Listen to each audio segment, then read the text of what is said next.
नमस्कार, घड़ी में 9 बजने वाले हैं। वक्त हो गया है मॉर्निंग प्राइम टाइम शो 9 बज गए का। आपके साथ हूं मैं नेहा बातम। अगले 1 घंटे तक हम आपको दिखाएंगे देश और दुनिया की हर वो खबर जिसका सीधा सरोकार आपसे है। लेकिन तमाम खबरों का अपडेट देने से पहले हम आपको बता दें कि कोरोना से जुड़े ताजा अपडेट और आंकड़े क्या कुछ है। 3 खबरों की झलकियां आपको दिखा देते हैं जिस पर प्रमुखता से बात करेंगे। सबसे पहले बात करेंगे क्या दुनिया में सबसे तेजी से चलने वाले देश के टीकाकरण अभियान में स्पीड ब्रेकर लग गया है।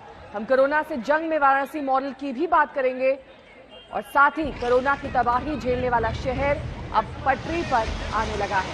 इजराइल और फिलिस्तीन के बीच जारी जंग की तस्वीर भी आपको दिखाएंगे। लेकिन पहले बात टीकाकरण अभियान की, जिसकी राह में कई राज्यों में रोड़ा आ चुका है।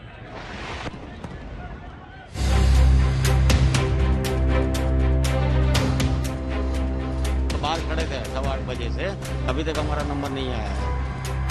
यहाँ पे लोग जो है 12 से 1 बजे वाले भी लगे हुए हैं। बिजनेस वाले या जॉब वाले क्या करें? तो बड़ा पूरा टोटली मिसमैनेजमेंट है यहाँ पे। जब देश की राजधानी वैक्सीन के लिए त्राही त्राही करे तो फिर बाकी शहरों का क्या हाल होगा। कल शाम तक हाल ये था कि दिल्ली में 18 साल से 44 साल तक के लोगों के लिए कोवैक्सीन वाले वैक्सीनेशन सेंटर अस्थायी रूप से बंद करने का फैसला ले लिया। अगर कुछ नया नहीं हुआ तो आज दिल्ली के किसी भी सेंटर पर कोवैक्सीन का टीका नहीं लगेगा, क्योंकि दिल्ली सरकार के मुताबिक भारत बायोटेक ने दिल्ली सरकार से कहा है कि उसके पास दिल्ली को देने के लिए कोवैक्सीन नहीं है। कोवैक्सीन ने कल हमें चिट्ठी लिखी है। उन्होंने कहा है कि साफ साफ कह दिया उन्होंने कि हम वैक्सीन नहीं दे सकते हैं क्योंकि हमारे पास में वैक्सीन उपलब्ध नहीं है।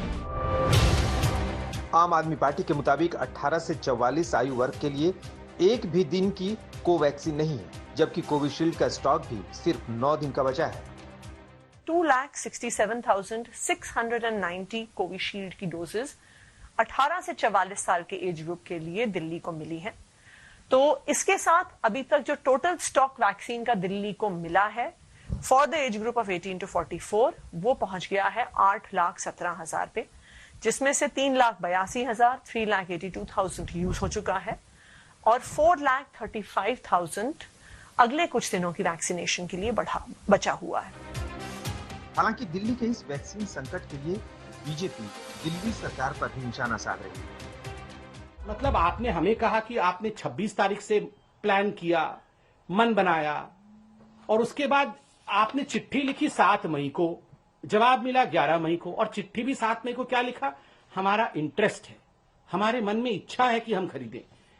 इच्छा से नहीं होती है, नेगोशिएशन के कुछ फंडे होते हैं। मुझे कष्ट हो रहा है ये कहते हुए, नेगोशिएशन में एडवांस पेमेंट करना होता है जो आपने खुद माना है कि आपने एडवांस पेमेंट नहीं किया है। इस प्रकार से ऑर्डर प्लेस होते हैं जो आपने नहीं किया। दूसरे राज्यों का हाल भी बुरा है। महाराष्ट्र में 18 से 44 साल की उम्र के लोगों का टीकाकरण रोका गया है। महाराष्ट्र सरकार के मुताबिक 45 प्लस के लोग उनकी प्राथमिकता है, क्योंकि उन्हें दूसरी डोज देने की जरूरत है, क्योंकि समय पर दूसरी डोज जरूरी है। चाहे कोवैक्सीन हो या कोविशील्ड, सारी वैक्सीन अब 45 प्लस के लिए डाइवर्ट कर दी गई है।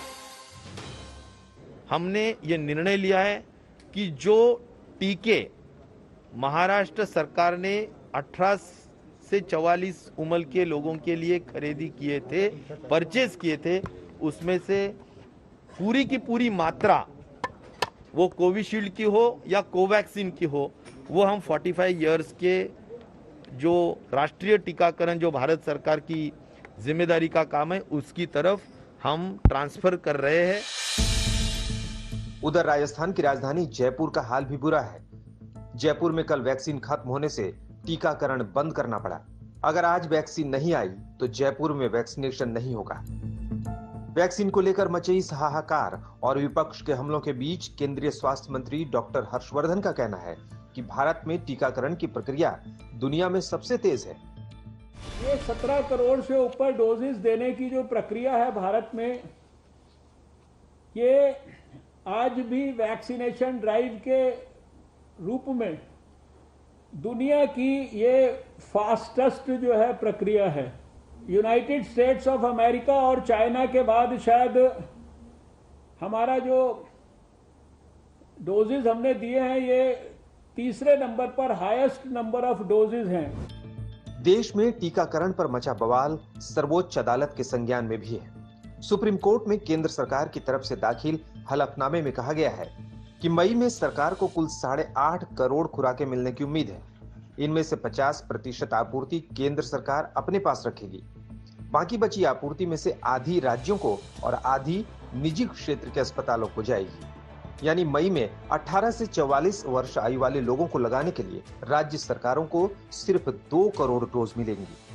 केंद्र सरकार ने अपने हलफनामे में वैक्सीन उत्पादन क्षमता जुलाई के बाद बढ़ने की उम्मीद जताई है, यानी तब तक इंतजार करना होगा।